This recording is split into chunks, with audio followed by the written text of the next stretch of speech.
Ladies and gents, boys and girls, good morning. Sunday FUNDAY Week 7 edition, breaking down everything that took place. A jam-packed weekend of SEC football yet again. I am Chris Phillips. He is Dave Shumate. He is Cole Thompson. Appreciate each and every single one of you tuning in, guys. Again, make sure you like, subscribe, turn notifications. Check us out via podcast, wherever you get those. Also, you can also find us across all social media platforms as well as our website, secunfiltered.com. Again, this is Sunday FUNDAY, recapping, breaking down everything that went down. And if there's one lesson I learned this weekend, boys, when they offer you the IV in Baton Rouge, make sure that you take it. Gentlemen, what's going on? Again, I'm Chris Phillips. He's Dave Shumate. He's Cole Thompson. Excited to be joined by you guys once again and break down everything that took place yesterday. I thought Week 12 delivered, man. It did. It was the one we circled all offseason. A lot of great games, a lot of overtime games in the SEC. Had the phenomenal finish even outside the league, get down in Austin and Eugene. Fun weekend. I mean, I don't really think, maybe the midday slate didn't really have any barn burners, but the morning slate, we had Alabama, South Carolina, and then obviously the multiple night games, Florida, Tennessee, Ole Miss, LSU, Vanderbilt, Kentucky was a good football game. They stayed within 7-10 points. So nightcap, morning, hit the spot, baby. So it was a good weekend. You say Week 12, Week 7, which, by the way, October 12th week. Oh, okay. I knew what Dave was. I knew what he kind of meant, but still. October 12th, yes. Fun times. This is why we love this sport. This is why we embrace everything that comes with the chaos, the overall extremities, the late nights, the sleep paralysis. We don't really care. I mean, it's all one and the same so long as we get to see great football on our television screens. And we did. Week 12, see, now I'm saying it. October 12th was circled for months when we were playing EA 25, wondering how is this actually going to live up to expectations? It did. And it maybe didn't do so in the way with other games that we thought were going to go down to the wire. But overall, it lived up to expectations. And now we have a ton of questions still with certain teams that are looking more so like they're a player or two away from being legit in danger of missing the college football playoff, especially down south. Guys, let's start with the game where I'm at down in Baton Rouge, Louisiana. LSU beating Ole Miss. That's the one that I'm going to spend the most time talking about here on Sunday FUNDAY because as we were talking off air, one of the pros and cons of being on the road is that you don't quite get to see quite as much football as I'd like to at times. So that was the one for me, obviously. Watched every single second, of course. Guys, what a game. What a game. What an environment. You know, I've listened. Listen, I know recency bias is a thing. It can be. But I've been to Bryant-Denny. I've been to Jordan-Hare. I've seen the Swamp. Now I can say I've seen Death Valley. Nothing like it. One of one. Said it all week. You don't walk into Death Valley at night and win. I even got clowned by people that work for SEC Network for that take. And sure enough, yours truly was right. Who clowned us, CP? No, didn't clown us, but publicly, maybe clowning is too strong. But Brian Harsin got a win and got fired a week later. It's not the end of the world. People somehow find a way. Not a clowning, but just that there was disagreement with the take. I'll put it that way, which is fine. The beauty's in the banter. I'll say this: my LSU prediction went more viral than I could have ever expected. I'll put it that way. And yeah, Auburn fans defending Brian Harsin all week was sort of interesting. No, anyways, though, guys, what a game, what an environment, what a night. Garrett Nussmeier makes the biggest throw of his career, I could argue, in that corner of the end zone. I'm yet again, guys, speechless from the standpoint of there's so many different ways, and I know we'll talk about it. You can break the game down from an analyst standpoint and a football. Just as an observer of college football, I was yet again blessed to just be in the presence of a game like that. Two really good teams. You know, Ole Miss obviously now with 2 losses. What does it mean for their future? But forget the playoff, forget the bigger picture. In a vacuum, that football game just, again, it's why you love college football yet again, man. It's why you love college football. And Garrett Nussmeier, man, stones. He made the throw when he had to. Guys, LSU is the most beautifully chaotic, inconsistent, consistent, good, bad football team I've ever seen in my entire life. They are just all over the place, and yet somehow they find a way to win a game like that. So they're the epitome of 2024 college football, basically. Yes. Yeah, LSU is really consistent on their team. team. Hell, we talk about Tennessee's defensive line travels all the time. Dude, LSU's offensive line in pass protection, it's random. They're not great in the run game. They've been struggling to get a run game going. No. But, dude, they ain't giving up a sack. You best. I mean, I don't even know if the equipment staff has to go clean Garrett Nussmeier's jersey for the next week for the trip to Fayetteville, unless they randomly decided, unless the visiting team gets to pick the uniforms, unless they went purple next week, which I doubt they do. But yeah, I mean, the offensive line, Emory Jones, Will Campbell did a phenomenal job blocking him. You talk about the inconsistency. That's the consistent thing. I think that and just Tennessee's defensive line are the two things I can take, and obviously Diego Pavia from the league. I feel like you're going to get every week. We tried to warn you, Dave. We tried to warn you. We'll get there in a second. We'll get there in a little bit. Don't worry. I have my rants. I have my takes. We'll get there in a second. But no, I mean, I think LSU across the board. Again, if you told them they were 5-1 after 6, again, the USC loss, you feel like you left a little bit on the table. But if you were 5-1 after 6, you'd feel like you're in a pretty good spot, and that's where they are right now. Now, again, me and Cole talked about on the reaction show, 2 back-to-back road games coming up here. Need to at least get one. You like some things. I mean, I think Blake Baker on the defensive side of the ball, he's probably the most impactful DC so far in the season. We said going in, it was I don't think anybody doubted Blake Baker, Bo Davis, Kevin People, stuff like that. It was the personnel, and the defense is even better than I thought. I was down on the defense going. Is it still a great unit? No, I don't think it's great, but it's definitely improved. It gives them chances in games. They're aggressive as hell. Savion Jones, Braden Swinton at hell game. I mean, Whit Weeks has to be the SEC Defensive Player of the Week. But the defense played a phenomenal game, kept them in the game across the board. I thought Nussmeier wasn't great throughout the whole game. I feel like I'm kind of like the only person that, I don't know, but the throw was awesome at the end. The overall performance though from Garrett. No, he was very mid yesterday. Yeah, I mean, he was he lived up to his name, the Cajun Brett Favre. I tell you that. Some of those throws, I'm like, where is that go? No, but where is that going? Aaron Anderson on 4th down, and then Kyron Lacey just big boying in the overtime with the catch right there. I mean, got to give him credit when he had to go make a big play. Garrett Nussmeier did. He did. I mean, again, you're going to take your bad game and a win at home against a pretty good Ole Miss team. I've said this all offseason. I'll continue to say it. I would rather have an A+ teacher with B-level students to get A+ results. That $10 million that was spent on fixing this defensive coaching staff, 100% worth it. 100% worth it. From what you saw last year with how this offense was wasted away because of bad execution defensively, it had to be done. The fact that you have several of the same players, very few transfers, young players stepping on up.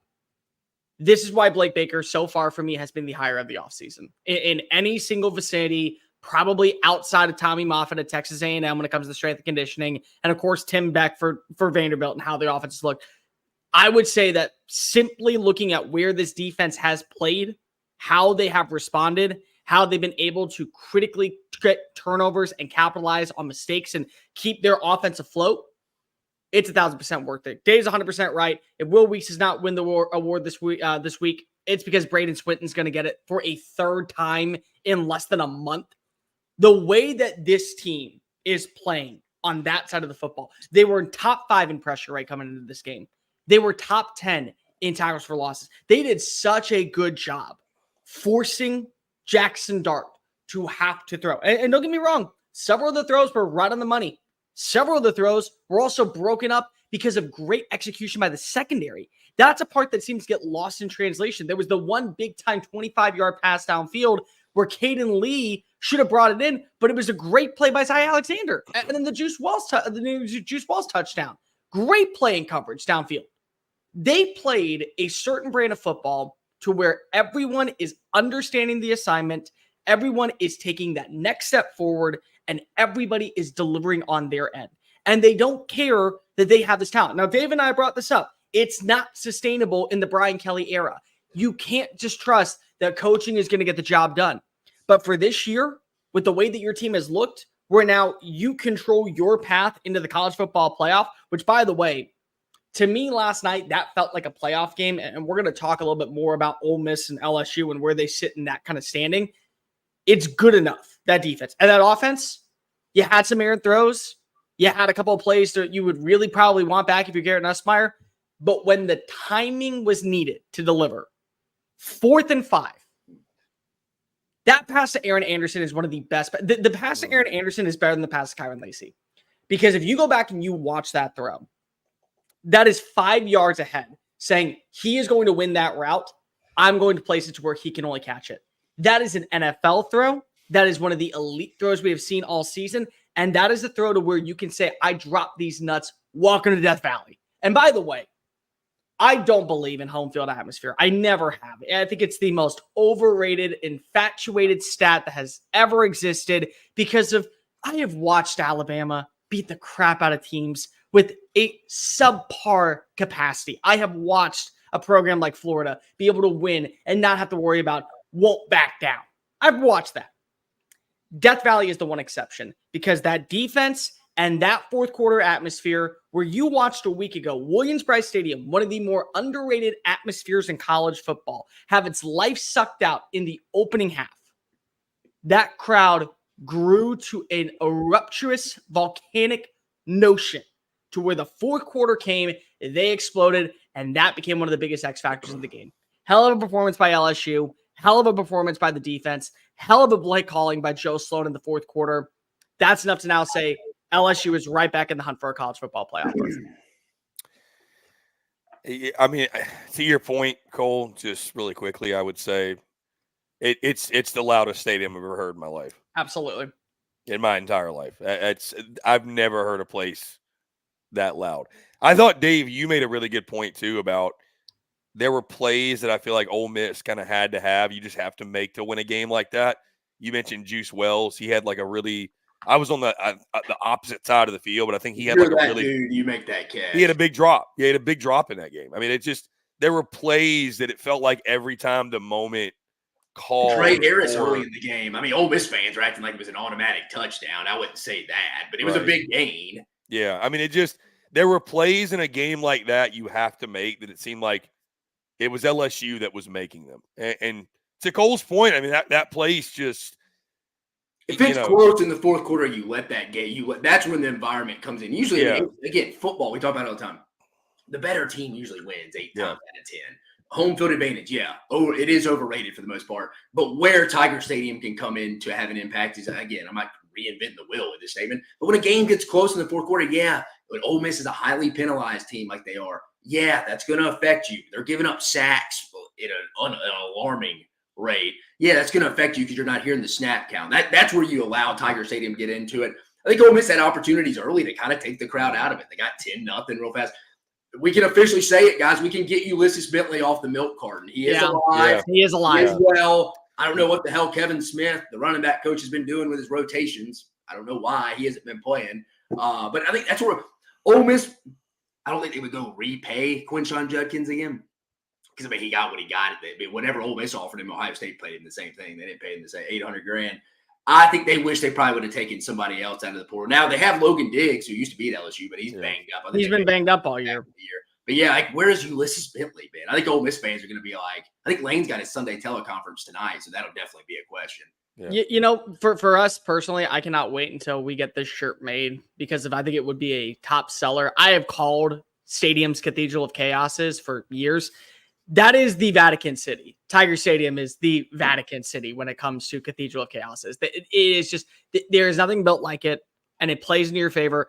What I thought was so interesting is how many points were left on the board early on by Ole Miss. And don't get me wrong, I thought LSU fought back and they found a way to win this game. But they should have at least been up 13-0 after the first 2 drives. You watch as the drop pass by Trey Harris affects you. You watch as the 4th down play calling, which was god-awful. It was one of the worst play calls I have seen. To your point here, here's a great stat I just ran across to your play calling, which I agree with. In the last 2 second halves in Baton Rouge, going back to 2022 and this year, Lane Kiffin has scored a combined 6 points. Yep. And again, you think about this for a minute. The missed field goal, which is so weird because Caden Davis then in overtime hits a no doubt. That was a ballsy kick, 57-yarder. 57-yarder. And it's It drilled it. But then he misses the 34. And so you're like, okay, what is going on with you? Then Ole Miss does their classic fourth down play that like anybody who watches Ole Miss games like know what they're gonna run and act like he's talking. They snap it to the running back. I'm like, dude, they know that's coming. At worst, it should have been 13-0 because if Trey Harris does not drop that ball 9.9 times out of 10, you don't realize that is the play call that you're supposed to run with. And Caden Davis drills a field goal. At least it's 13-0, if not 17-0. Like, that's where we're talking about. The slow start for Ole Miss, and credit where credit's due, they were able to kind of come back in. Trey Harris makes an unbelievable catch at the back of the end zone for 6 points. Caden Lee steps on up big, especially when you lose Trey Harris for the game. But how many points were left on the board? It's one of those moments to where, yeah, you're going to give a lot of credit to LSU, but you're also going to sit here and go, what were you thinking? And now it's coming to a point to where even I, as a Lane Kiffin truther, believes he can win a college football playoff, believes he can take his team all the way to the promised land. What is up with the play calling in these massive games where expectations are through the roof because of, once again, just like when you played against Kentucky, so many things. I'm just sitting back and watching going, really? That's what you dialed up? That's what you decided to go ahead and plan for? Come on.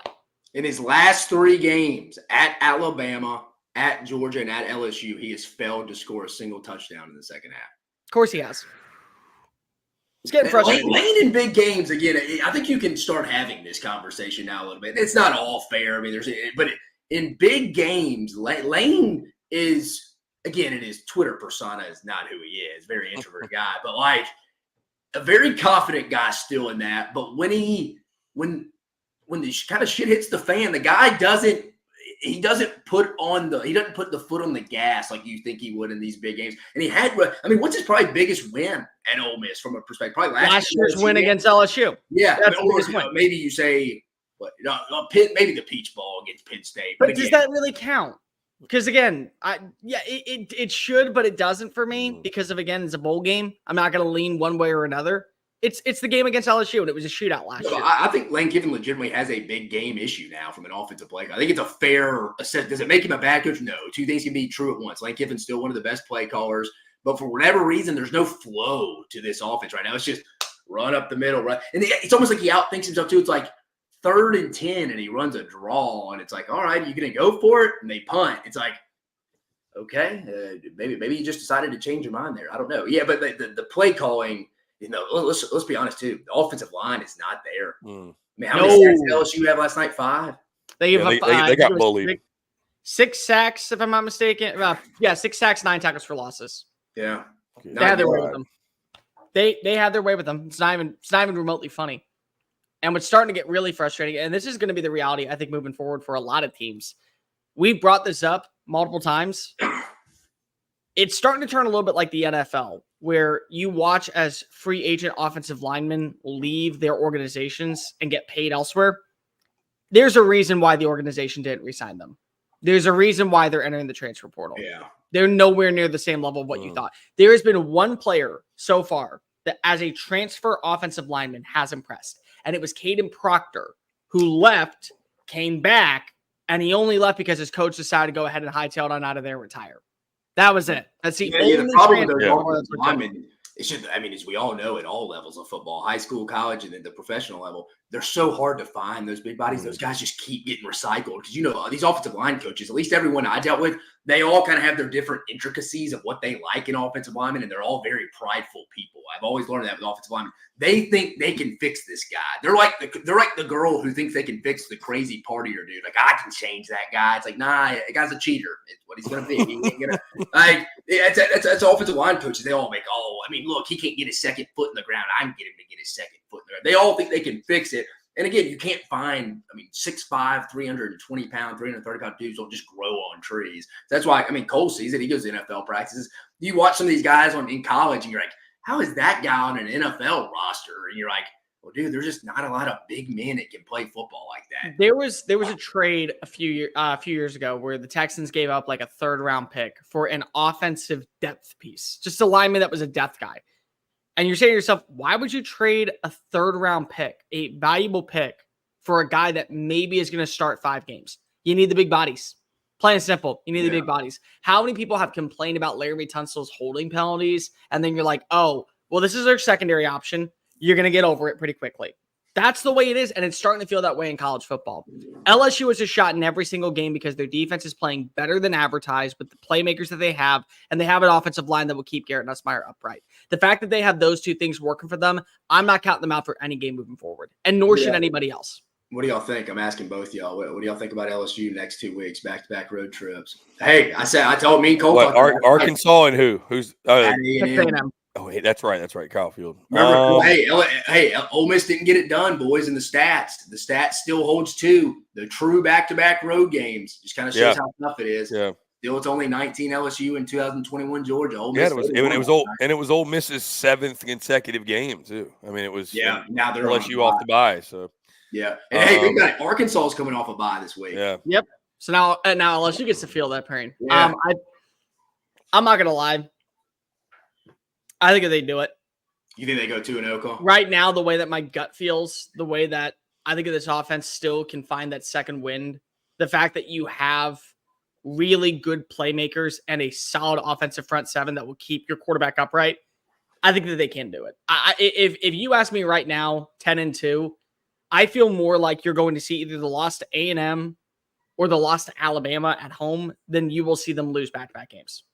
I just don't see it. I think they have a better shot of probably. I actually feel more confident right now saying that they lose to Alabama at home because that just feels like a game where Alabama wakes up and chooses violence most of the time than they losing back-to-back games on the road.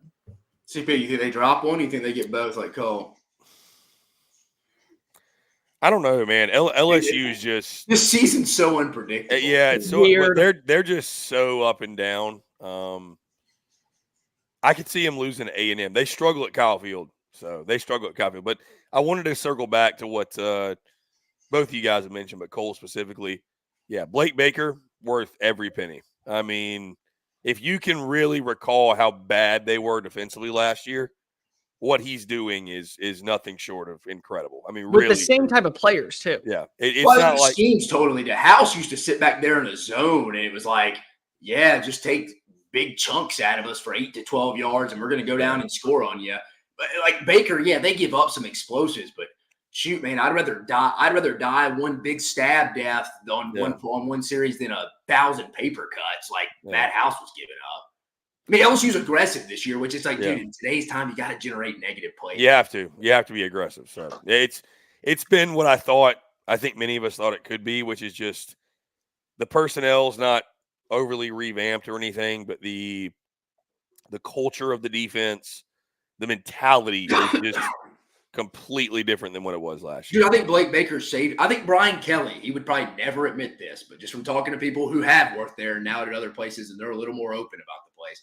Brian Kelly came in with a little bit of his head, but I don't think he understood the political landscape in that state. And he let one guy who's still on staff kind of pick the roster, a coach. Wasn't a good decision. That's why the defensive personnel is what it is right now. But I think the hiring of Blake Baker, Bo Davis, kind of reset that whole staff and allowed him to kind of, hey, look, like, we're not letting one guy who has these Louisiana ties, who doesn't even coach on one side of the ball, go pick our defensive players. I think this hire for Blake Baker saved Brian Kelly because I do think he was a little in over his head when he first got in, but he's adjusted. So give him credit from that perspective. Because, again, look, that state's so political where I think people forget, like, hey, you may have a senior in the class this year at Edna Carr, and he may not be that good, and he may not be able to play for LSU.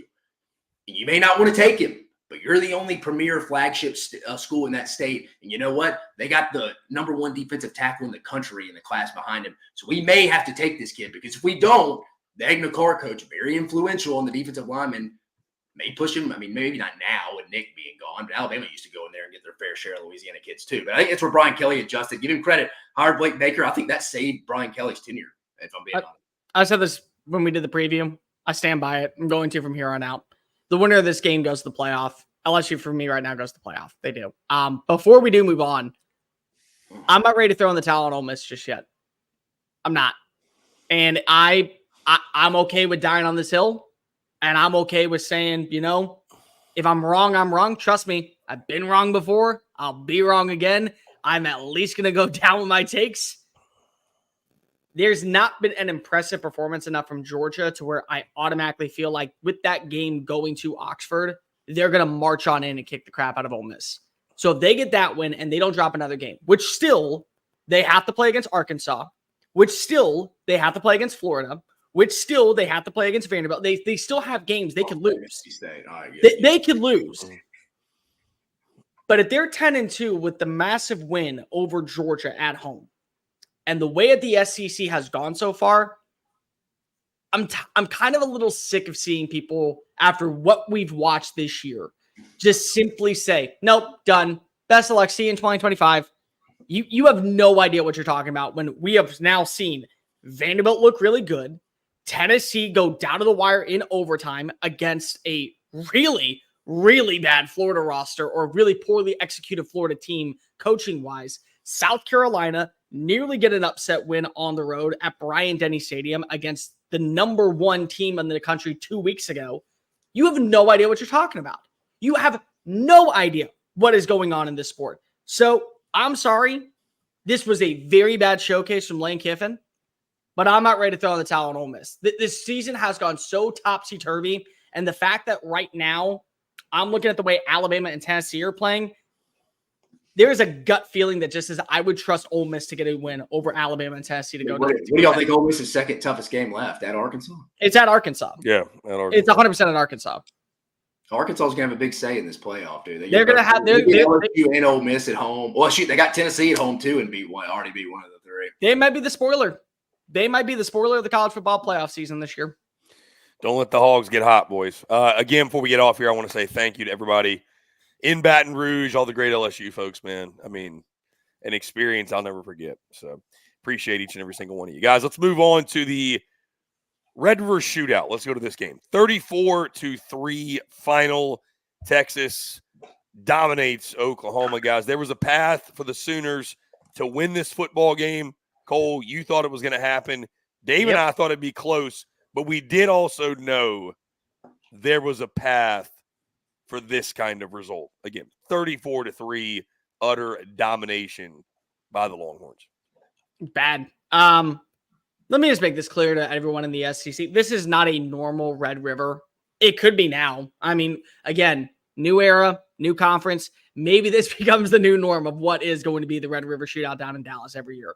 But I think what was really important is the in-game management of Steve Sarkisian, who at this point is starting to kind of build up royalty stats when he is in the city of Austin. Like, he can kind of own that city and do whatever he wants and probably get away with it, and no one's going to complain.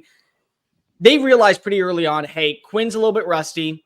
Quinn has not been his perfect self. He throws the interception on the opening drive. Yeah, we're just going to trust the ground game. We're just going to make them stop us on the ground with their team. And then we're going to tire them out. We're going to completely make this team have to be exacerbatedly done in the fourth quarter to where it really doesn't matter. And they did. 5.9 yards per play. Trey Wisner had a couple of big-time runs. Jaden Blue had a couple of big-time runs. Ryan Wingo had the 25-yard run. They did everything that they needed to do to be able to slow down the momentum. Whenever they were able to catch Oklahoma's defense off guard, they struck. They found success through the air. Great execution when it also came to the hustle method because of Silas Bolden now is wide receiver one for me because if he got a touchdown in the back of the end zone, then he probably shouldn't have because Trey Wisner decided to fumble it at the 2-yard line, and that should have been a touchback, and that was the momentum killer. And the fact is that right now, I'm not sure how we can judge Oklahoma, but I also know for a fact if you allow 3 points to any team, you're a damn good defense. I don't care what their offense looks like. I don't care that they didn't have 5 wide receivers out there. You hold a team to 3 points of offense, and basically you allow them to get that first field goal, and then it's off to the races. That's a good defense. They're playing physical. They're playing fundamentally sound football. Johnny Nansen has been a great addition to the staff. The players that he brought in from Arizona have been an exceptional addition to the staff. Transfers, Trey Moore, Angie Makuba have really stepped on up. This is a team where, yes, we can say they haven't, quote unquote, been tested. Now, their defense is freaking awesome. Their defense has been playing out of its damn mind. And more importantly, they have an offense that we know can strike. So one bad performance from Quinn to where he doesn't look like himself, I didn't expect him to. You came with your second punch. That is adaptability, that is consistency, that is great coaching, that is great mechanisms to keep your team ahead. That's what you saw from Texas yesterday. And they look like a legit threat now in the SEC. And at this point, they're one of two teams that if you told me was in the national championship, wouldn't be shocked in the slightest.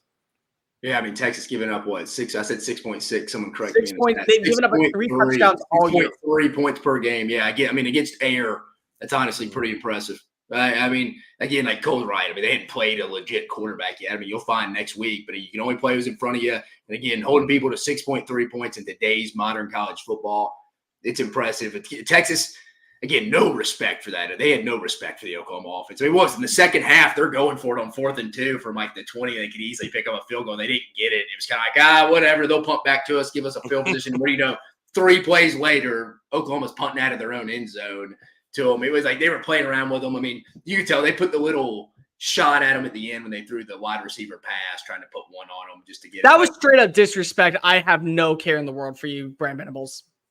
But we talked about it, Cole, in the reaction show. Let this sink in, guys.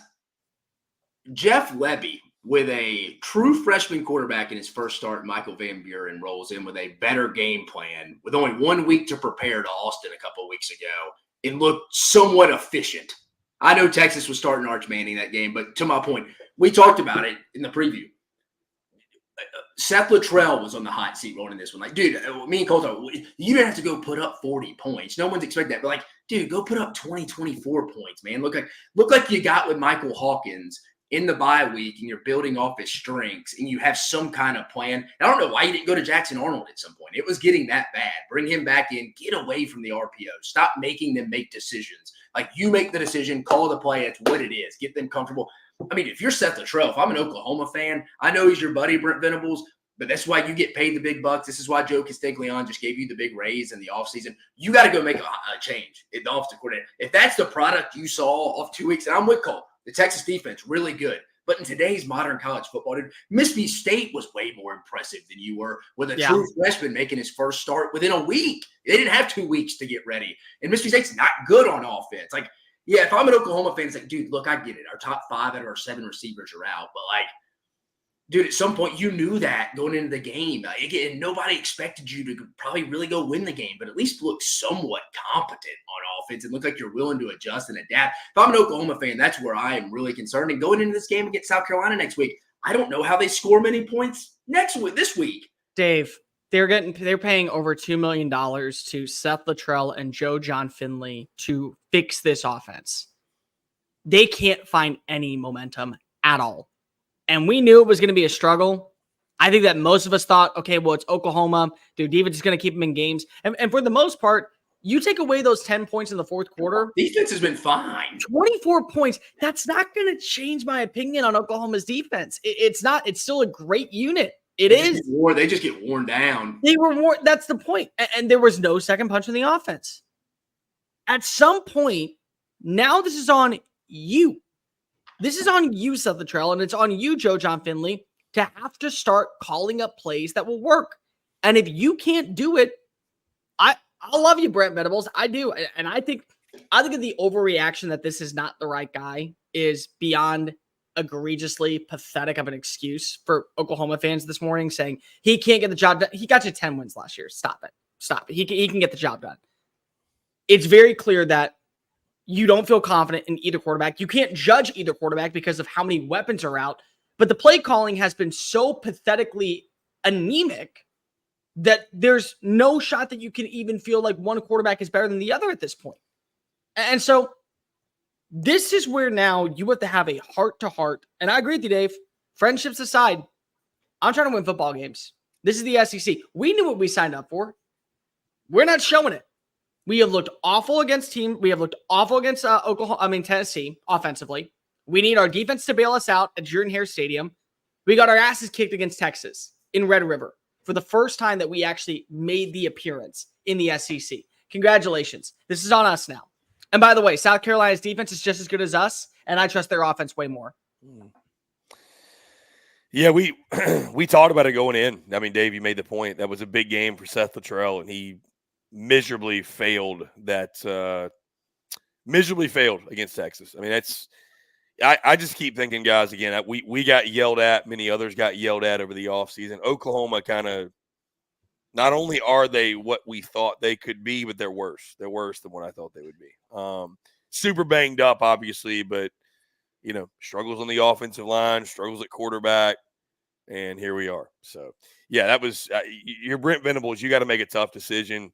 It's 2 weeks to get ready, and that's your offensive product. I don't care who the quarterback is or what the situation with injuries is. That's just unacceptable. So, Texas getting off on the right foot in the SEC era of Red River with a dominating win. Guys, let's go to Knoxville. How about this game?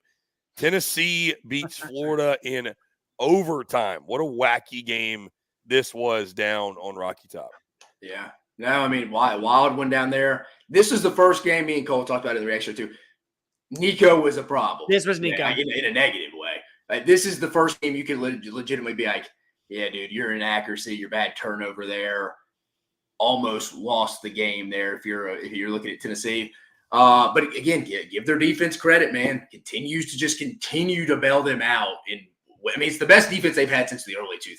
It's a really good defensive front. Rodney Garner's done a good job there. Tim Banks, give them credit. Florida had numerous red zone opportunities. Should have been up double digits at half.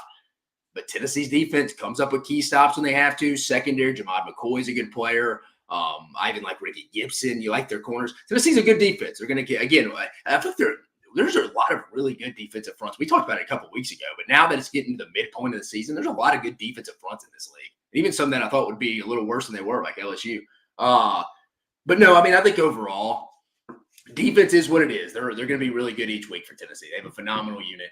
Offensively, Dylan Sampson's your best threat right now. They finally got the run game going in the second half. But, when you have these injuries, Squirrel White isn't healthy right now. He struggles on the edge to block. Brew McCoy's banged up right now. Dante Thornton is out the whole game. Then they bring him in for overtime. So I don't know if they were just trying to rest him, and it was like, let's press panic. We need to win this game. We need to get him in. Chaz Nimrod's not the dude. I don't know why Mike Matthews didn't get more run. We talked about it. I'm beyond shocked. He's not getting more run. Chaz Nimrod kind of reminds me of Jalen Hyatt. Maybe his sophomore year can't catch a cold. Maybe he turns into a good player down the road. But, yeah, really nothing going for Tennessee right now. Receivers can't get any separation. Nico doesn't trust those tight windows. Nico looks like he's all over the place. Offensive line's rough. Offensive line is rough right now. Big one in Tuscaloosa. Big one in Knoxville this week against Alabama. I don't know why I said Tuscaloosa. But, no, Tennessee, you won. You beat Florida. I will say this, though. I saw some Tennessee fan tweeted. He's like, I woke up pissed off and I had to remind myself we won. Yeah, it wasn't a pretty game. But you get an SEC win. And I'm just talking Tennessee here. We'll get to Florida in a minute, but I'll turn it over to Cole. But I was impressed with them defensively, just offensively still. There's issues. So I have this great phenomenon that I've been trying, guys. It's called not sleeping. And so insomnia is a really good way to lose weight. And it's a really good way to keep you always feeling like that you're on edge. So I went back and I watched this game after we did the recap show for Kentucky versus Vanderbilt. There's a legit Nico problem. There is. Because of initially, I was able to find ways to say a couple of errant passes that a young quarterback makes, maybe the offensive line not giving him enough protection, a couple of plays that probably were rushed throws because of he was feeling the pressure. All of that, I can't bail him out this time. Opening drive, you get a fumble. Opening drive, and that's on you. That is on you not paying attention, not seeing your lane, lost for 2 yards, you give it the football. You get a turnover at the 1 yard line. Florida is driving. Florida has the opportunity to kind of really suck the life out of Neyland Stadium. And your defense, James Pierce, top 5 draft pick, gives you a top 5 play of the season, punches out the football. You get the ball back. What do? Directly throws it right into double coverage for an interception. For them to be able to go down there. Most teams that are properly coached would take advantage of that, chew you up, spit you back out, and say you're not a top 10 team. You are a FRAUD fraud. But they have a run game. The question is, how long can that be sustainable? Because it feels like right now, Nico's got 1 week. And I'm not ready to give up on this kid. I shouldn't. Nobody should. what I think that we have to realize is, and I'm not going to be the one to say that I did this because I didn't, but there were many people, very the same people who last year hyped up Joe Milton, that put way too much pressure on Nico to be the guy, the answer, the solution, the savior, the greatest quarterback to walk through that building since Peyton Manning. Everyone put this pressure on him, and now that he's not delivering, we have to remember he is still a redshirt freshman. He is still a guy learning the ins and outs of the offense. He is still a guy getting those live mental reps to play in certain positions and certain situations. But with that being said, some of the throws that you're making, dude, you have to be on point, because there were multiple passes where busted coverage by Florida. And Florida had a very good defensive game plan for the most part. But how many times were there one-on-one attacks where it wasn't a drop ball, where it wasn't a bad route, where the offensive line didn't give up pressure? It was just you making errant throws. And it can happen against Florida, and it maybe can happen a little bit against Alabama, but it won't be able to be sustainable against Georgia. It won't be sustainable against Texas, and it won't be sustainable in the college football playoff. Their defense and their rushing attack looks like a team that can go deep into the postseason and a roster I don't want to face on Saturdays. Their passing attack right now and their pass protection is a team that's probably going to the Liberty Bowl. That's how I feel right now. A young quarterback with growing pains. Yeah, it's just the numbers from Nico are really surprising. To your point, anybody giving up on this kid is crazy. I mean, it's crazy. But also take ownership that you hyped him up to be this guy. Yeah. Not you, Chris, but everyone around us. Right. Yeah, the hype was we all probably got a little carried away. And it's just, again, going through growing pains, man. Thankfully for Tennessee, again, running game, defense. And I tell you guys, Florida fans are not waking up this morning, nor should they be, but they are not happy about, playing Tennessee close, covering a spread. They should have went for 2. Missed opportunities. Yeah, should have went for 2. I mean, the overtime rules don't set up well for them in that game, dude. Not when Graham Mertz being out. Again, in that situation, it'd been interesting if Graham Mertz doesn't get hurt. What happens there? Just because he has more playing experience, but no, I mean, Tennessee's defense is really good in the red zone, and as y'all know, that's where it starts in overtime, and then you're doing 2-point conversion plays. So Billy rolled it out there, and I was like, dude, even if he doesn't get this, dude, touche. That was a ballsy call, and I would appreciate it. Just go with your best 2-point play. But then Tennessee calls the timeout, and he wusses out and kicks the extra point. It's like, all right, what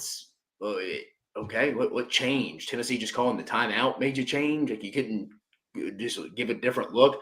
And then just the red zone stuff, the end of the half, 12 men on the field, just killing yourself with dumb penalties. I mean, positive takeaway, I thought they had some good schemes from a special team standpoint, punt returns with Shamir DK. I thought give their special teams guy credit. Granted, I guess give him the fault, give him the knock as well for having the 12 men on the field.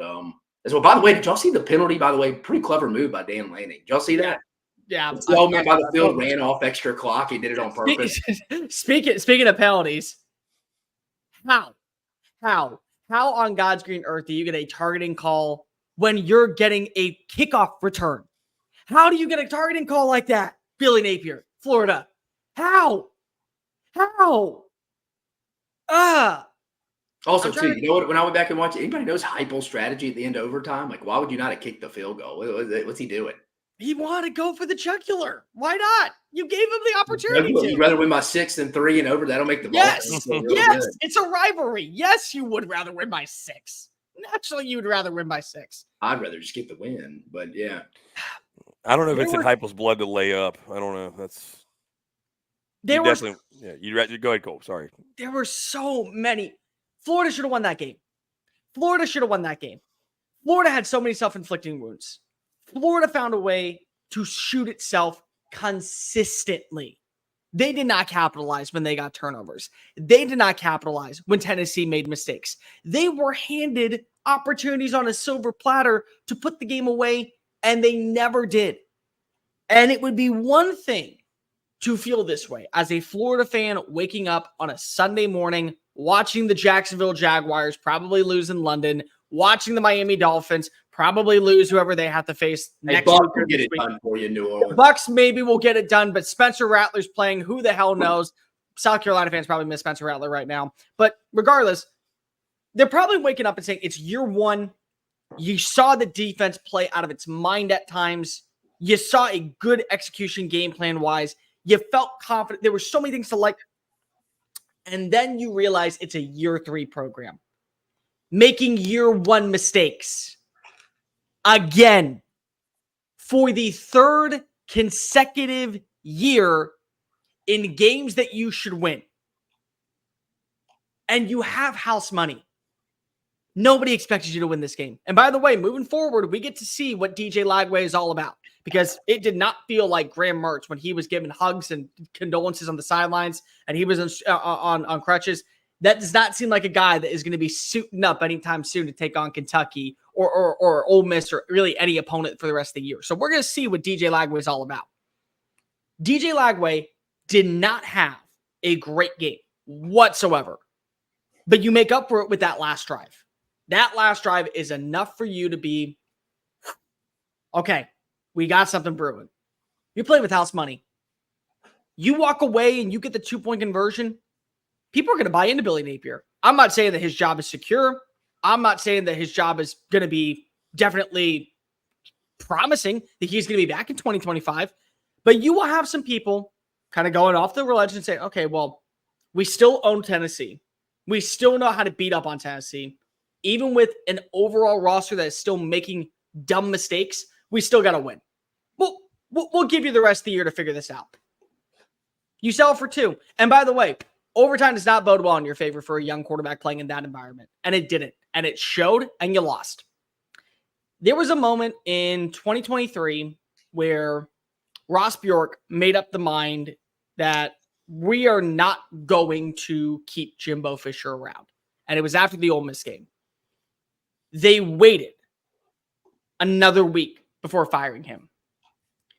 I think that last night when they decided not to go for 2, realizing that they would win this game, or even at least look good doing so or trying to, I think in that moment last night, Scott Strickland made up his mind. We will get to the bye week, and then we will move forward without Billy Napier. Because that is the only way. You played scared. You had an opportunity to strike. You shot yourself in the foot. And when finally Tennessee gives you the chance to steal the win in their backyard, you aren't ballsy enough to go for 2. I'm sorry. It's weird to say you feel worse about Florida after a close overtime loss. I feel pathetically worse. Coaching got you beat there. And coaching got you beat on so many levels.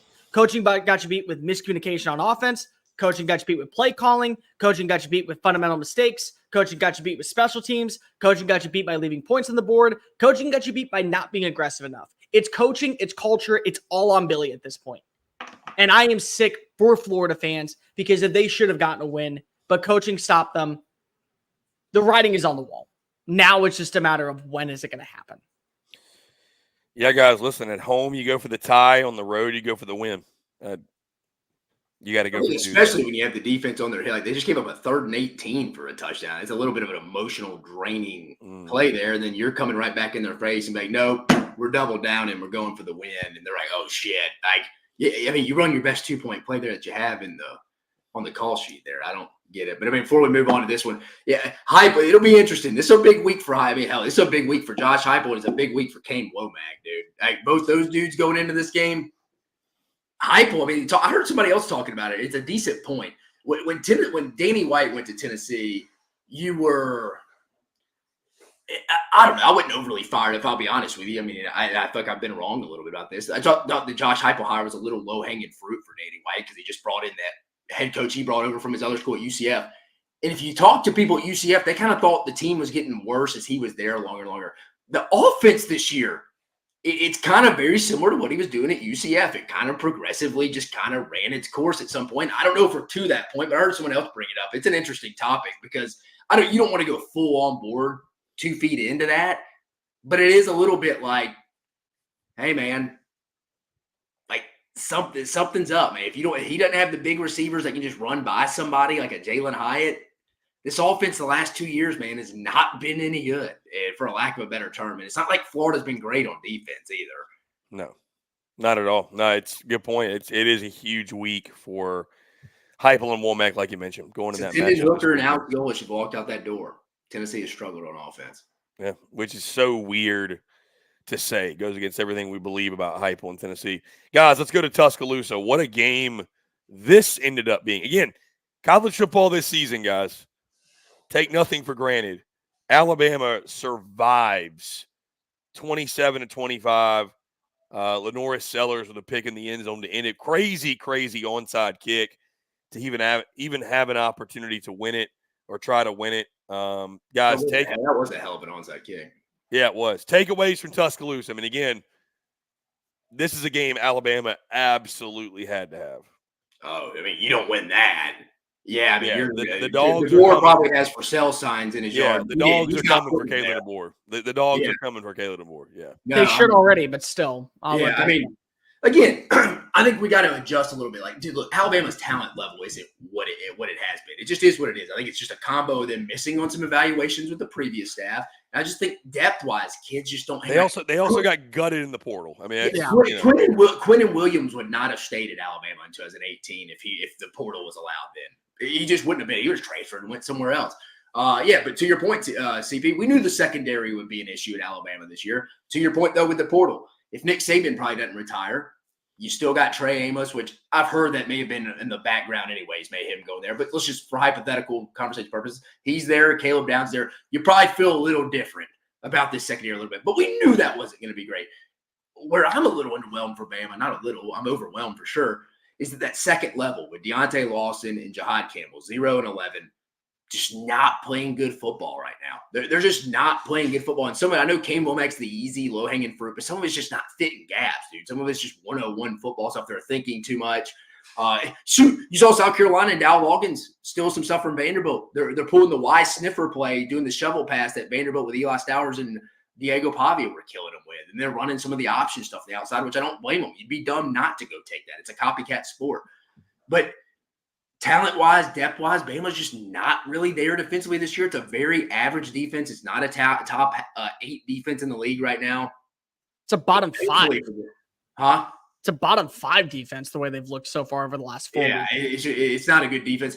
Luckily for them, Damani Jackson looked like he had a little bit of a hip pointer. Kind of looked like he took a knee to the hip, but he came back in, obviously made the interception. But Bama just does dumb stuff still, man. They don't have the killer mindset of the motive of like, hey, when South Carolina, the whole game changed that 4th and 9 for a touchdown when he was wide open on the blown coverage. Like, it's 14-7 in we all saw the second half, the end of the first half. It was wild back and forth. Jalen Milroe taking sacks and stuff like that. I just think this is what this Alabama team is. I think every conference game, every game outside of Mercer, they're gonna have a chance to lose. It's gonna be a war. I don't think it's a very consistent team. Some of that's DeBoer's fault. I think some of it's just kind of the nature of the sport we're inheriting right now with the lack of depth. And we mentioned it on the reaction show. This was this was Jalen Milroe's. This was his floor game. You saw he had a low floor. He gave up 5 points himself to end the first half. That was hard to do. There was a minute, 2 minutes left when South Carolina scored that, and somehow Jalen Milroe gives 5 points himself to South Carolina between the 2 for the intentional grounding and then the pick to set up South Carolina's field goal. Jalen Milroe was not good yesterday, but to be fair to him, they put a lot on him, dude. The defense is so bad right now that you probably feel like the kid, if you really asked him, was sitting there like, I feel like I got to go score on a lot of these possessions, so I'm going to take a little bit more risk. But no, give South Carolina credit. That defense is really good. I thought Dow Loggins, that opening second half drive, they came out and took, 9 minutes off, scored, took the lead. That was an impressive drive. But, yeah, Lenoris Sellers kept them in the game, but also probably lost them the game at the same time. Lost them the game. He did. Now, Alabama has an offense that when it is humming, you don't have to care about the defense. Cool, you're going to win shootout fashion, but you got a quarterback, you got weapons, you got Ryan Williams. They were down 2 wide receivers, but you felt good about the depth of this unit overall, that you didn't need a Kendrick Law, you didn't need a Kobe Prentice. You were going to be okay in this matchup. They have an offense that, when working, they will win, and they will win by double digits against lesser tier teams. Here's the problem. The offense has to work. The offense didn't yesterday. There were bad play callings from Nick Sheridan. There were terrible throws from Jalen Milroe yesterday. There were multiple passes that probably could have been picked that weren't. There was the pick in the back of the end zone that just hung in the air for God knows how long. Basically, it's like when you hear the song Creed, "Can you take me higher?" It's like this high as long as possible. Like you just hold out that note because if that's how long it hung for an easy pick. The offensive line looked awful at times. And the problem is that, again, there are some great defensive lines in the SEC this year. South Carolina may be one of the best, if not the best. That's where you got to give a lot of credit where credit's due to South Carolina's front seven. Kyle Kennard, one of the best transfers by anybody out there. The way that Clayton White called this game to be able to dial up different blitz packages to get some even defensive backs to be on delayed blitzes to force Jalen Milroe to think he has an open shot. Nope, bring him on down. Your offense has to be almost at an A-plus level if you want to guarantee a win because the defense is what it is at this point. There's no changing it. Like people can sit here all day and go, well, what about this play? What about this play? It's like, guys, and I saw someone mention this in the comment section yesterday. Alabama's a young team. Alabama's not a young team. Alabama's not a young team. They're an inexperienced team of playing together, but they're not. Damani Jackson was a starter at USC. Deontay Lawson has started for Alabama. Jahad Campbell secondaries has started for Alabama. Malachi Moore is a veteran of this team. The offensive line combined has over 60 starts underneath its belt. I mean, they're not a young team by any means whatsoever. They're a team that doesn't know how to play together, and it's clearly showing against opponents that when they deliver their A-plus performance, it's going to come back to bite them in the keister. And this is a blueprint. As much as it was a blueprint of how Vanderbilt showed that they were going to be able to win against Alabama, third down conversions, put themselves with the first two plays in second and manageable, third and short, the ability to not be a penalized team, all of that aside, it's a great blueprint. You also saw kind of a blueprint on how to make Alabama flustered.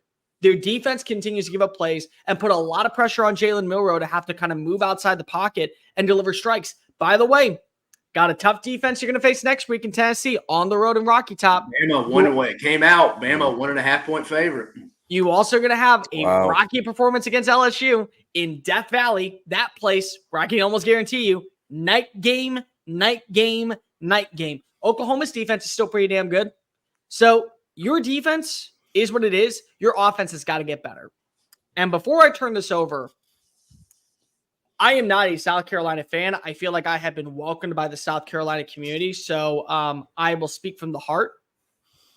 I'm disgusted right now if I'm a South Carolina fan because of that defense is not going to be there next year. And it feels like that we're wasting it. It feels like that we are just wasting great players, good performances, quality names that came on back, players who decided to believe in the future underneath Shane Beamer. And the offensive execution was awful. Yes, he had a couple of big-time plays. The Mazio Bennett on 4th and 5 touchdown pass to the back of the end zone was great. And let's be fair, too, that was a total busted coverage. Exactly, but still, great throw. The Nick Harbor play, fantastic. Like EA College Football 25 folklore finally lives up to the billing. Great play. You still had multiple interceptions. You still had multiple turnovers by this offensive front. You still had multiple fumbles where the ball was on the ground and Alabama capitalized. You get the ball back. You throw an interception, and thank God for Malachi Moore telling Damani Jackson, dude, get out of the end zone. It's a safety. Get out of the end zone. It's a safety if you go take a knee there. You're frustrated if you're a South Carolina fan because if you had Spencer Rattler with this offense, if you had Xavier Legette this year with this offense, you probably are about a 9-win team. And you definitely get the win yesterday. But a young quarterback with the play calling of Dowell Loggins, who had some good plays, but still some awful play calling. The penalties, the inconsistencies, it just feels so bad. And for South Carolina fans now knowing that you're not going to be a playoff team, you're not going to be even a dark horse, I don't even know if you can play spoiler. You truly just took a year where your defense was playing out of its mind. And you said, you know what? You'll be remembered for putting up stats. Nothing more, nothing less.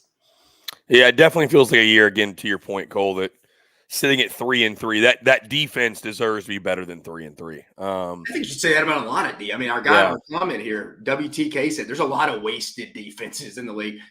South Carolina, Kentucky, and Oklahoma, who you initially just jump off, and we need to talk about it. Auburn's not a terrible defense either. No, they got a good defense. They do. There are a lot of wasted.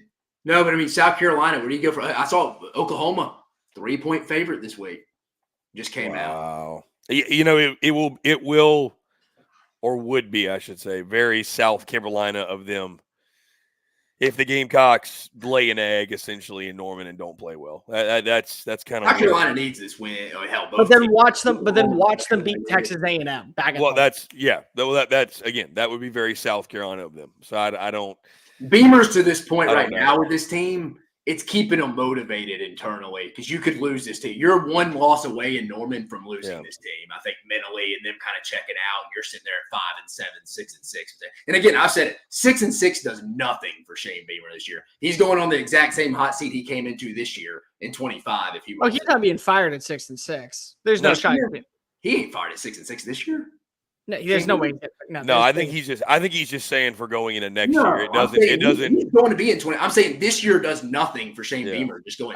It does nothing for like that's stock up, stock 5-7 down. to them. At least to me, I think if I'm a Carolina fan, it's 7-5 or bust. Like 6-6 does nothing for me if I'm a Carolina fan. But like the other part is that there's just so many miscues. Like you talk about the Maceo Bennett touchdown. Yeah, okay, cool, busted coverage. Still great throw by Lenore Sellers. You also watch as Nick Harbor misses 2 critical blocks and 1 leads to a fumble. I mean, like, this team has so many faults offensively, so many problems offensively. And by the way, that one big face mask call against the Norris Sellers where they probably should have actually let that ball touch the ground instead of, because the clock kept running when the offensive lineman decided to pick it on up. The fact is that if you go back and watch that same play, I think it was Campbell was the one on the blitz. Josiah Thompson pulls his face mask. And they just missed the call. So it's like there were still so many faults with this team to where, again, great defenses are being wasted. And as somebody that played defense and as somebody that loves the physical brand of what is the SEC, it sucks. It does. It truly is annoying to where now we're going to see some players at South Carolina, Jalen Kilgore, Debo Williams, Nicky Manwari, Kyle Kennard, Tonka Hemingway, all next year become NFL draft prospects, all hear their name called, and all become probably decent players on Sundays. And they're going to be known for being a part of a great defense on a below average South Carolina team. And that's the part where this morning it sucks.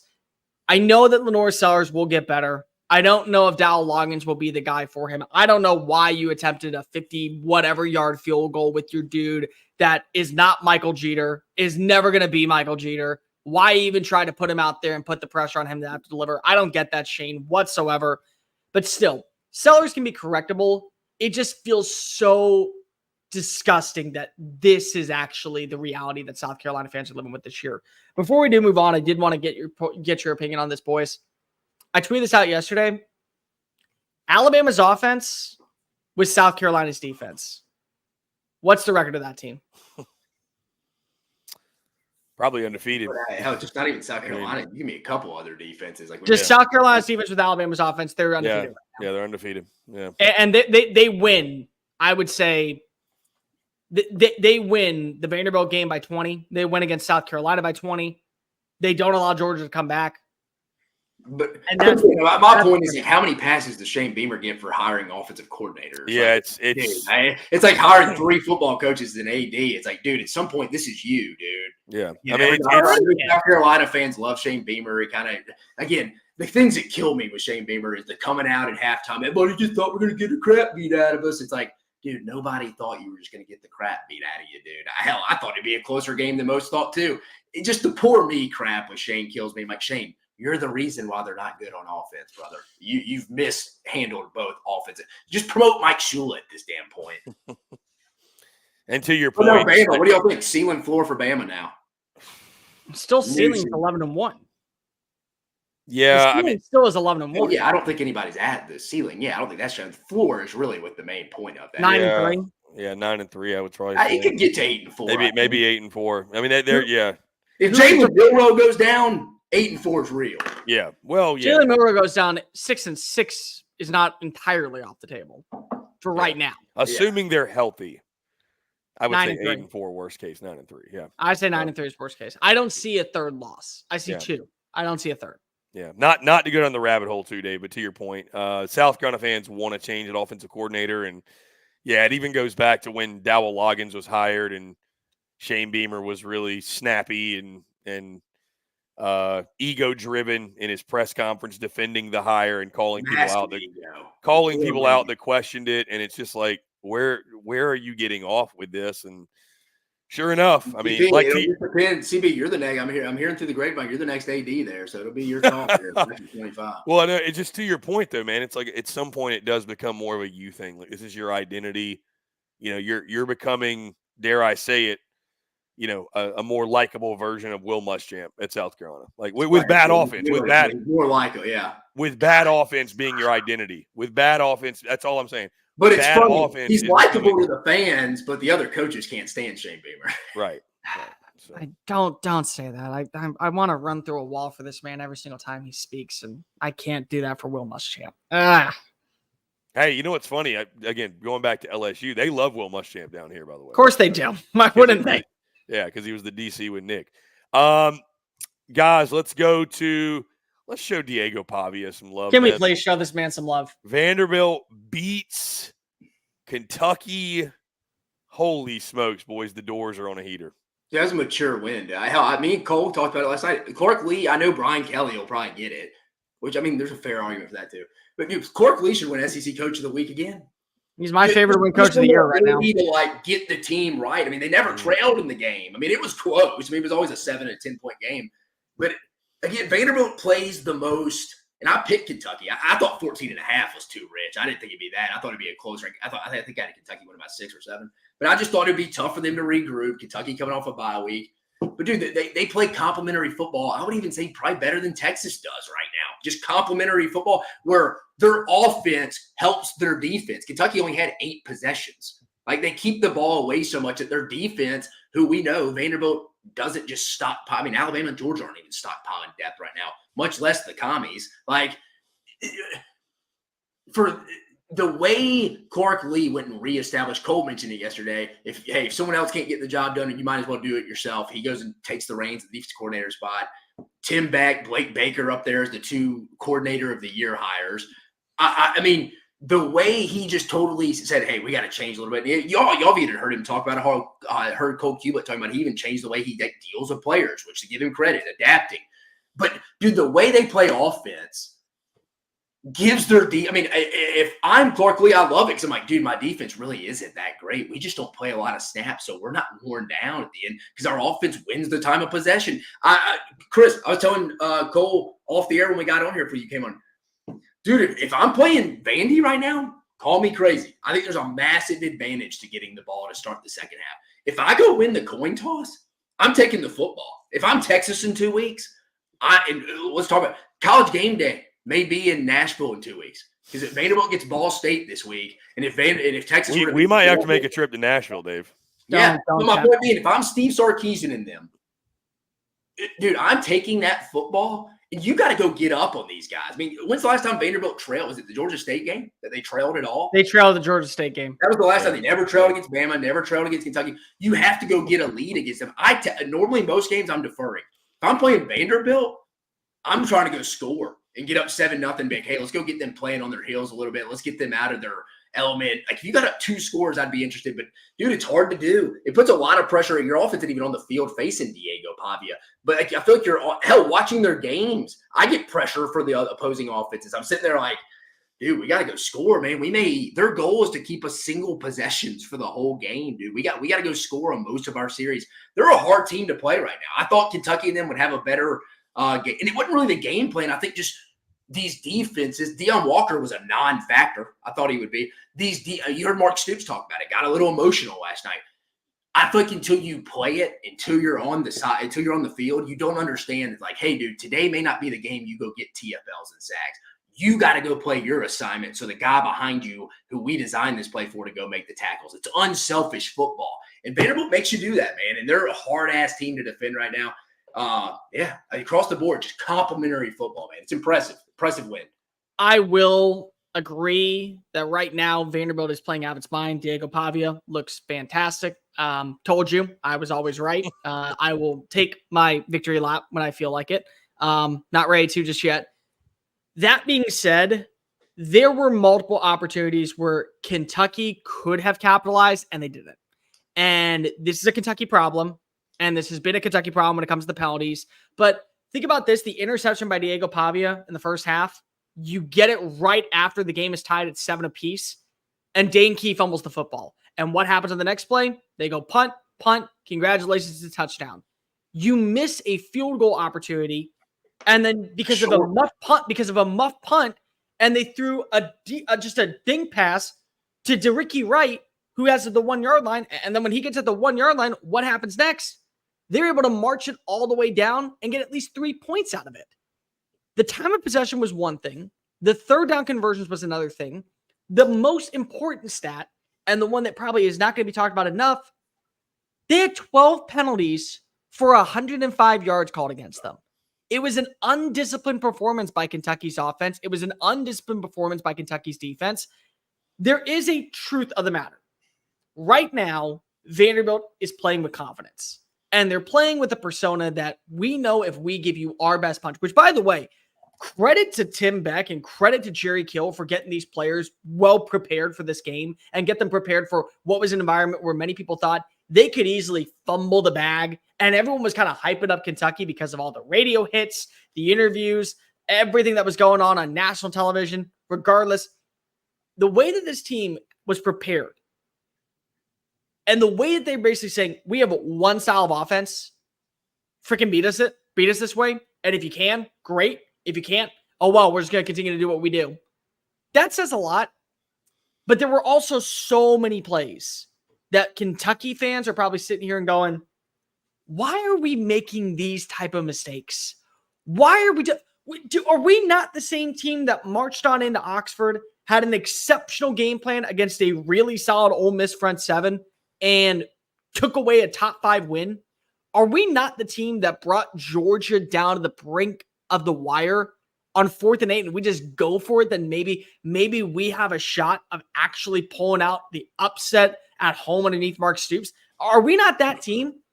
Because the team that took the field last night against Vanderbilt was not the team that we saw in Oxford. It was not the team that we saw at Kroger Field in week 3. And more importantly, yes, Vanderbilt is playing with the confidence, but it's not as if Kentucky couldn't find a way to strike. They shot themselves in the foot. And now we're right back at square one where we kind of have a good inclination about who Mark Stoops is as a coach.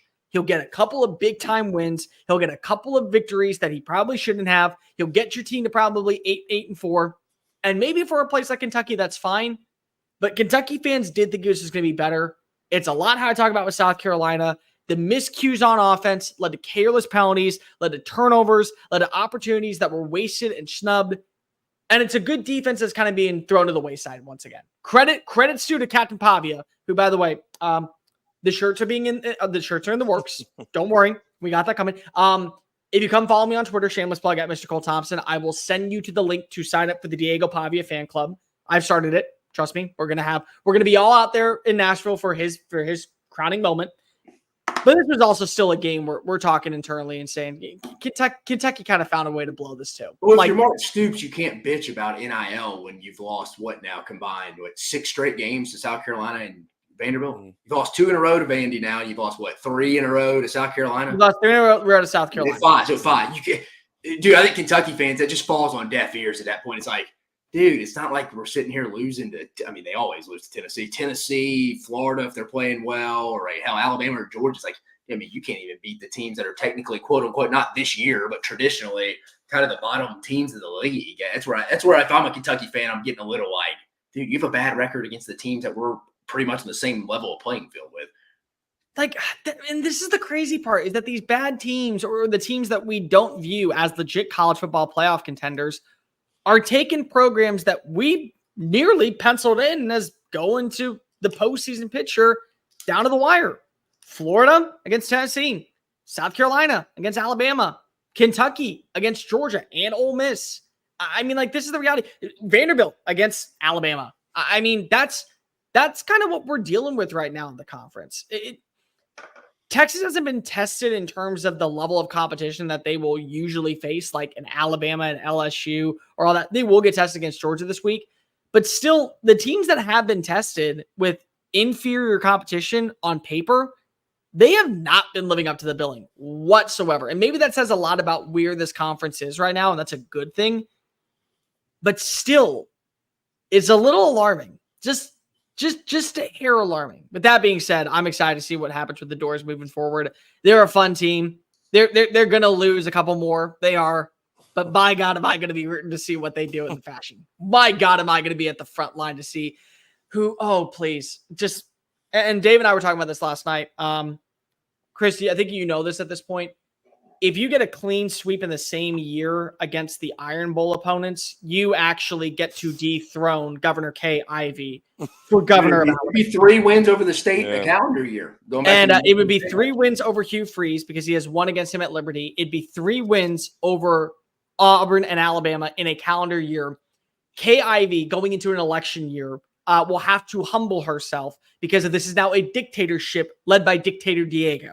Pavia power is coming to the likes of Montgomery, Alabama. Hugh Freeze saw Diego Pavia and didn't think he'd be a good fit for him at quarterback. I cannot wait. That's what blows my mind. That is he lost to him twice and still said, not my guy. Not my guy. To Dave's point, too, before we get off the game, hell of a job by Clark Lee again. The challenge they faced this week was unlike anything they've ever faced. To get your guys ready to go, motivated, not looking back at Bama last week. Hell of a job. I mean, Clark Lee, again, should win Coach of the Year probably at this point for the job he's done. Guys, we're not going to spend any time talking Mizzou. They bounce back, take down UMass, ho-hum. Finally, Georgia beats Mississippi State.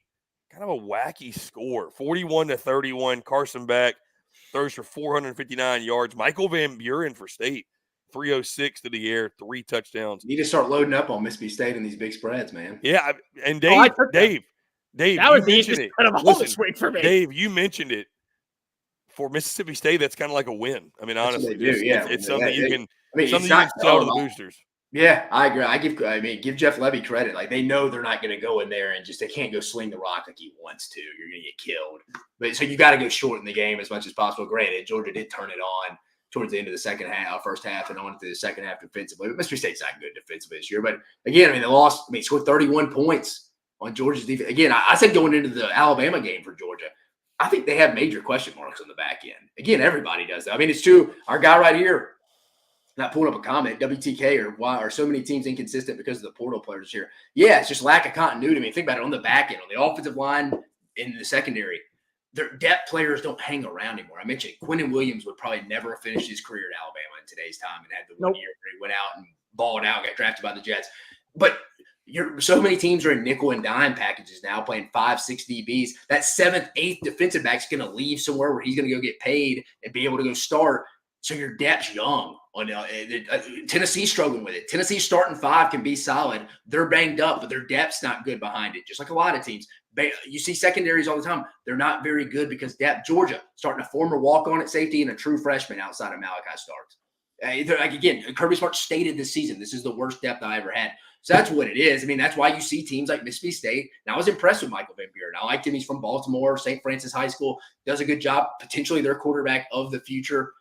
I mean, Mississippi State got to be – the defense is bad, but offensively, you got to like the fight you put up. Georgia, it's kind of like it's the shoes on the opposite foot this week. It's kind of like, I'm not going to go bash the offense this week, but defense, heading into the Texas game next week, got a lot of question marks. Heading into that one. What's the panic level right now on Georgia? Because of this is now yet another game where it doesn't feel like the score tells the entire story. Last week when they played against Auburn, they never felt like they were out of reach to potentially get upset, but they never were able to pull away until like the final 8 minutes of the fourth quarter. And then this game, you allow a team to come on back because either you took your foot off the gas or you just don't trust your defense. And now you get to play Texas in their backyard. with their fan base, which, by the way, has been circling this game. They probably looked at Red River and said, okay, as long as we do what we do best, we're going to be fine. We know this game can go ahead and get nuts, so don't even consider it. Just come away with the win. We're really paying attention to this game. And now we are talking about a performance against Clemson where the first half was god-awful, no offensive life whatsoever.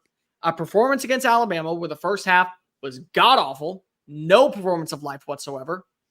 A game against Auburn where it never felt like they were able to finally pull themselves forward.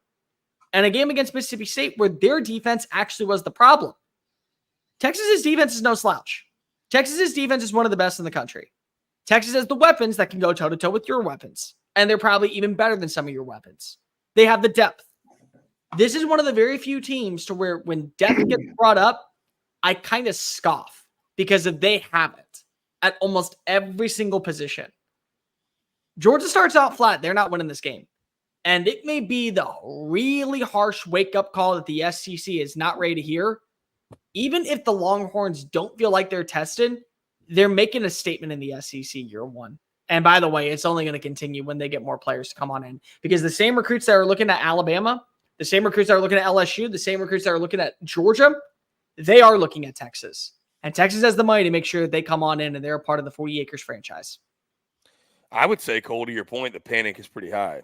I mean, I cannot think Georgia fans are thrilled with what they're watching. And also we got, on a side note, Kirby Smart shoving a guy. So yeah, that's going to be a headline. I think next one's kind of a must win for Georgia.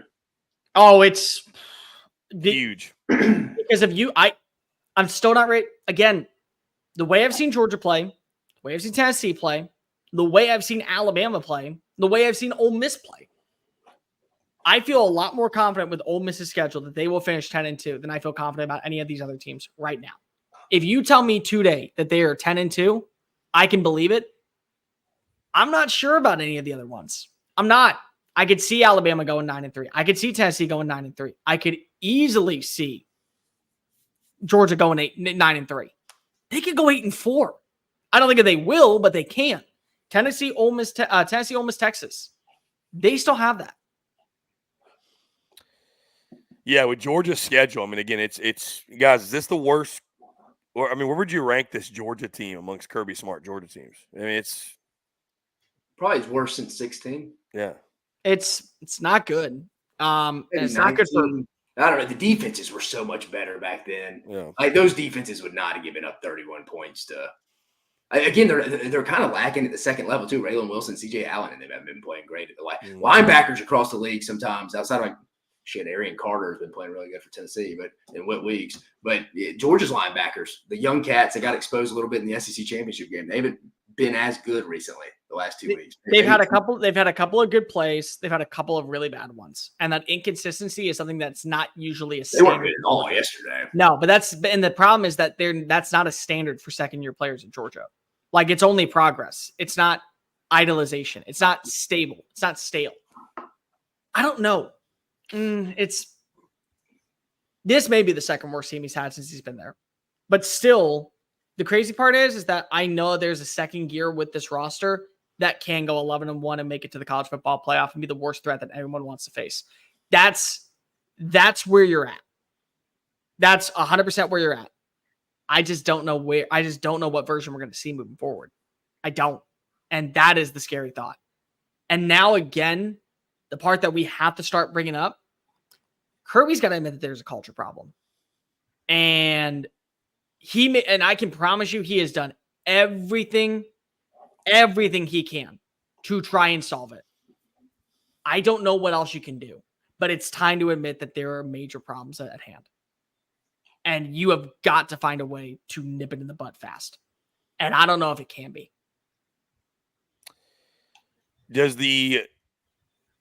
What do you guys make of the Kirby Smart? Oh, hey, opening line here, just so we throw it in. We're talking about Texas favored by 3.5. That's not shocking. Okay. No, I think makes sense on their own. Yeah. I think the biggest shocking line in the SEC so far to open up the line is Oklahoma being favored over South Carolina. Yeah, I'll say that one because even Tennessee. I'd even say Bama being favored just in general. It's just a point. I trust Bama's offense more than I trust Tennessee's right now. Yeah. What were you saying, Chris? Before we? No, I was just gonna say like what do we make of the? I mean that clip of Kirby Smart shoving the player is gonna be circulated all over the place. So what do we make of Kirby shoving Michael Van Buren? I personally think it was a mistake, and he was just in the moment. The problem is that at this point, with how many mistakes have been going on with this program for literally the last 18 months, it just is kind of keeping on piling up. It just continues to keep on hitting him. It's a bad look, and it's one that unfortunately you're going to have to own. But people won't be talking about it that much longer if you get a win over Texas. People will be able to kind of tune this out and say, you know what, it is what it is. You know, everyone makes mistakes. You lose to Texas, and if you lose in horrendous fashion, another talking point on what has been a very rocky, turbulent tenure over the last 18 months since winning a second national title at Georgia. Who needs to win the most next week in the SEC, guys? One individual team who needs it. I mean, I think it's 3. Well, I know I'll say it's 5 teams. I think are in that conversation. If you just have to pick one right now, who needs it for the context of their season, just for next week, I'm going to go on a limb. I'm going to say LSU, and the reason why I'm going to say LSU is because of if you can do what you did on the road in that environment, at a place where Tennessee's offense struggled fantastically, and you're able to kind of shut them down, what is the excuse at this point? What is the excuse for anybody when it comes to Brian Kelly? What is the excuse for anybody when it comes to this defense? Kelly did it his way. Kelly did what he thought was best for the organization. Kelly is winning. The offense is still humming. The defense is playing out of its mind. They're making statements. And we haven't talked about this enough. Clemson right now looks like a completely revamped team from last year. Give Cade Klubnik a lot of credit with Garrett Riley in this offense because they did it Dabo's way. They did it BK's way. And right now it's working. I mean, if you literally just say, hey, can we go replay that game in Las Vegas one more time? They're undefeated right now. They get a win on the road next week. That's a statement. That to me is a statement to where this LSU team is different and they are going to be in the playoff. Yeah, I'll go because I think LSU could drop it next week, make it up against A&M. Specifically next week, I mean, I feel like it's kind of Georgia. Like, you kind of need this game. Like, it's kind of, you're sitting there, it's like, all right, again, probably Alabama probably is the best win in the league right now against Georgia. I'm with you, Cole. I think people a little bit overlook Georgia's win against Clemson. You didn't say it specifically, but you're right. Clemson is better. I think Miami and Clemson are by far the 2 best teams in the ACC. They're the only two that are going to go. I think Georgia's that team who needs that win next week. And the 2 other teams after that, they play each other, Alabama and Tennessee. The loser of that ain't going to feel real good. But I think Georgia needs this. They need this because, again, I think – especially if it goes and looks bad offensively in the first half and looks like you're not making any adjustments. And then let's say Texas goes out there and slings it all over you too. I don't know. I think Georgia's the team that really needs this win next week. But I agree. I mean, I like your thoughts with LSU. You tell me that Georgia gets a win next week, then I say they go 10-2. Georgia doesn't get a win next week. They go 9-3 or 8-4. Sorry. Ooh, I was 8-4. This sounds crazy. I was going to go Alabama. Team that needs to win the most. That's fair. Yeah. Yeah. But Georgia, I mean, they need that signature win. No question. They need that signature win. Boys, that'll do it. Let's put a pin in it. What a weekend, what a game, or what a bunch of games we had. Again, this was the weekend we were all kind of looking forward to. We had it circled on the calendar, and like the rest of this season, I mean, it lived up to all the hype and then exceeded all of that. So, again, guys, appreciate each and every single one of you tuning in again.